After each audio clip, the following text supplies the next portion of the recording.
احمد مسعود وایي د خپل شهید پلار له امله مې ځان د افغانستان د ازادۍ لپاره وقف کړی دی. په سلامونو مو ورکلی کوم د AFG نیوز چینل درنو لیدونکو.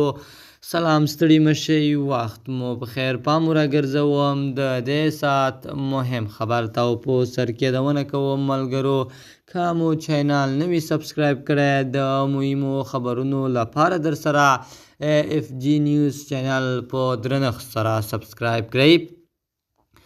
د ملي مقاومت جبهې مشر احمد مسعود د احمدشاه مسعود د وژل کېدو د 22م تلین په مناسبت په یوه ویډیوي پیغام کې وویل، ځکه چې زما شهید پلار خپل هیواد د هیواد ازادۍ ته وقف کړی و او د یو حکومت غوښتونکي او د آزادو او عادلانه ټاکنو پر بنسټ هغې ټینګار وکړ چې په افغانستان کې له مشروع نظام پرته د ښځو د حقونو د ترلاسه کولو لپاره هر ډول هڅې به موقتي وي. جبهه له تیرو 2 کلونو راهیسې په یو شمېر شمالي ولایتونو کې د طالبانو له حکومت سره جګړه کوي. احمد شاه مسعود د 2001 کال د سپتمبر په 9مه د تخار په خواجه بهادون کې د 2 عرب بریدګرو لخوا په یو ځانمرګي برید کې ووژل شو.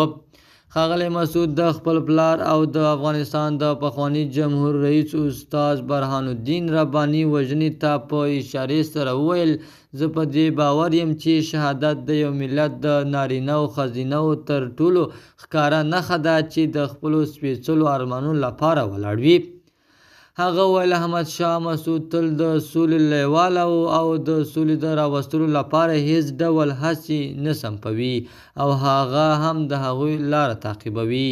هغه زیاته کړه چې طالبانو د پلار استاد رباني د سولې پیغامونه نه دي منلي او 2 کاله وړاندې له ودرېدو او مقاومت کولو پرته هیڅ لاره نه درلوده. او ټینګار یې وکړ چې مقاومت د ده شخصي غوښتنه نه وه.